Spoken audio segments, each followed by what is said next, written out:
The main question today is this guy, Joey Skinny Merlino, redeemed or not? And in short, my answer is going to be no, not really, or at least not totally. He may be redeemed in the sense that he served all his time and he is, active in the community and he's probably like pretty clean now, at least. He's not really a criminal anymore. But he's not redeemed in the sense that he owns up completely to ever having that like mafia criminal history and he still follows Omerta. So the next clip that I'm gonna roll is a newscast in 1999, and it'll just kind of like show his personality and like what he was up to back then. Roll it. If you believe the police, the underworld, once dominated by heavies like Sammy the Bull Gravano, Big Paul Castellano, and Fat Tony Salerno, has a new big shot, Skinny Joey Merlino. We're giving out turkeys. Philadelphia police believe Skinny Joey is as heavy as a crime boss can be these days. All right, brother. Happy holidays. This is where they hang. For years, Joey Merlino has... He remembers when Joey Merlino was born. Joey Merlino, true or false? Extortion, Yes, loan sharking, yes. narcotics? I would say he has people dabbling in it, yes. He's down the corner over there. It's not hard to keep track of Merlino. He even allowed us to follow him. Not to talk, but to watch. While the others in this South Philly storefront smoked cigars and played cards, Merlino talked softly on his cell phone. He has no visible means of support, no clearly visible means of support. But he drives a flashy car, dresses in flashy clothes, and throws a big Thanksgiving party for disadvantaged kids. How are you? First, they're going to eat like a Thanksgiving dinner, turkey, everything. And then after that, Santa Claus, and they'll open their gifts. Thank you, Jonas. My pleasure. Happy holidays. You're my idol. Joey Merlino makes friends with everybody.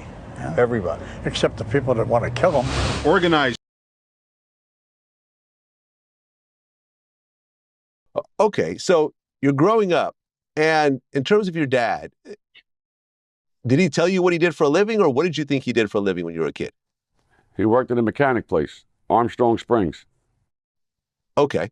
And he was a bartender. He was a bartender.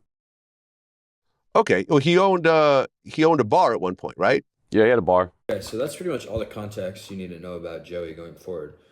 He's a pretty charismatic guy, he's kind of big into the interview scene. He's all over the internet. And so much so that he has a podcast of his own. It's called the Skinny Joey Podcast, and it's with this guy called Lil Snuff, who's apparently some sort of content creator alongside him. Okay, so this is Joey's podcast. Here's the description.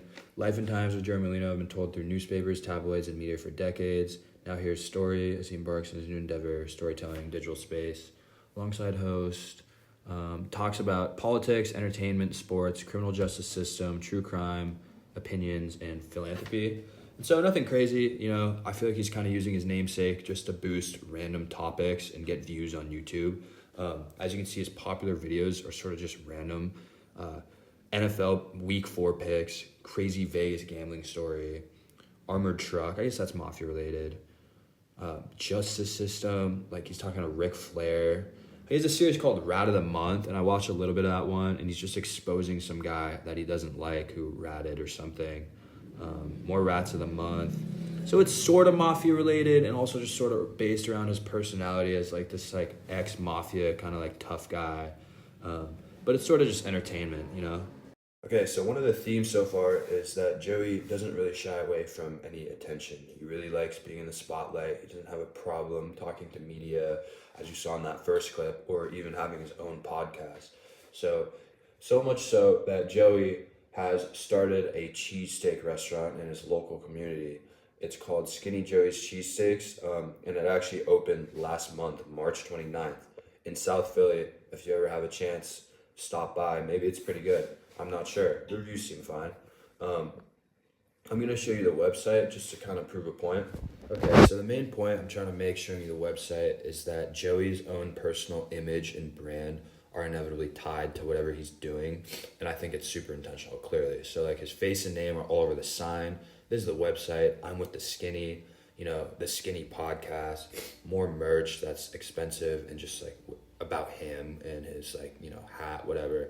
his frame for $35.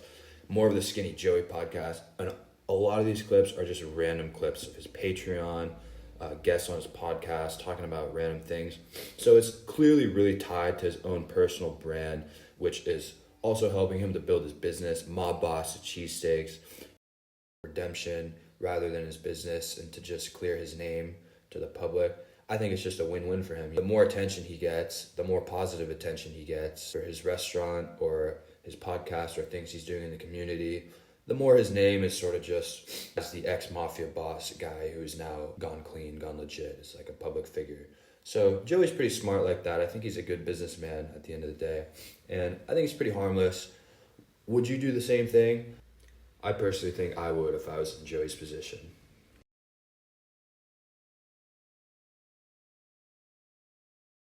Okay, so in conclusion, while I think Joey's business stuff is genuine and it is a passion project and it's rational, I don't think Joey could be considered fully redeemed, mainly because he still follows an omerta code. And my argument would be that if you still are secretive and not open about your past criminal history, there's some part of you that's unapologetic and also some part of you that's really not fully willing to be redeemed. And so that also just kind of ties into the fact that he was a podfather who never snitched, never ratted or cooperated, same with his dad. And so it sort of loops back into his whole image and the brand he's built as one of these guys who served his time, did his years in prison, came out the other end, and now has this perspective that he can share where he's like, yeah, I was a mob boss and I never cooperated and now I'm legit. So like, this is my image, this is my story. And yeah, so for better or for worse, that's Joey Merlino for you. I'm gonna pass it on to my partner now. Frank Cullotta was a real-life mobster. Not the Netflix kind, the kind that actually ran with Tony Spilotro, pulled off burglaries in Las Vegas, and even had people killed. But after turning FBI informant, he spent the last part of his life telling his story on YouTube, in interviews, and in podcast series that are now hitting millions of views. So here's the real question. Was Frank Cullotta truly reformed, or just repackaging his past for clout?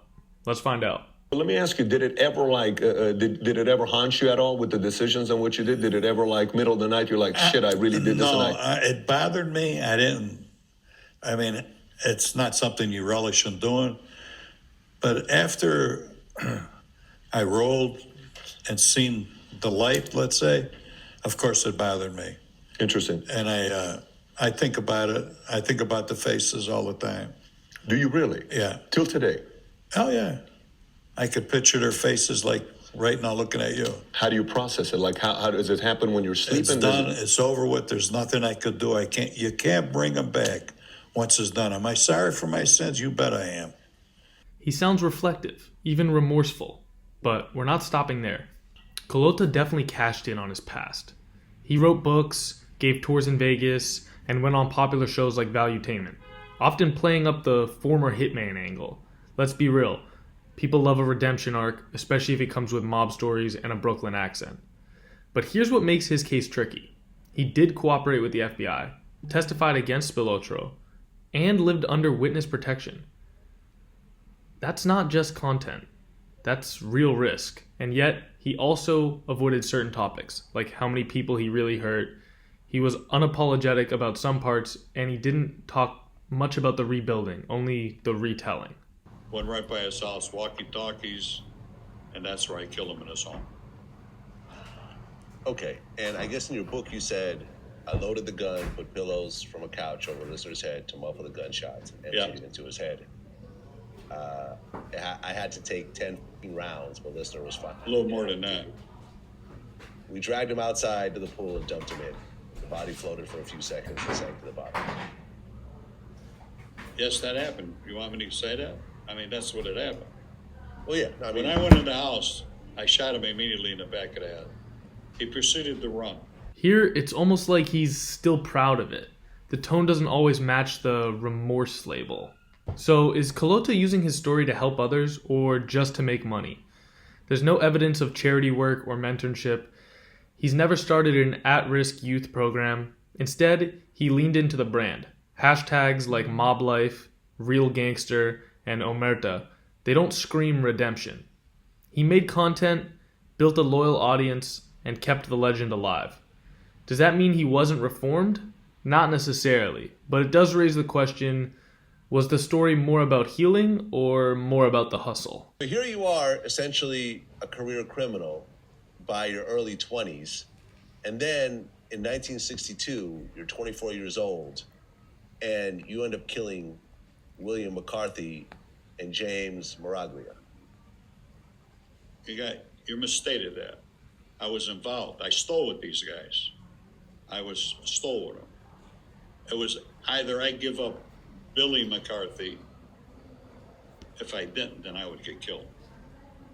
So I had to make a choice between my life and his life. Frank Cullotta was unapologetically himself. He didn't pretend to be a saint, but he also didn't fully own up to the damage he caused. He turned his past into content, not to atone but to entertain, and honestly, it worked. So was he reformed? Maybe. But more than anything, Frank Cullotta was a businessman, and business was always good.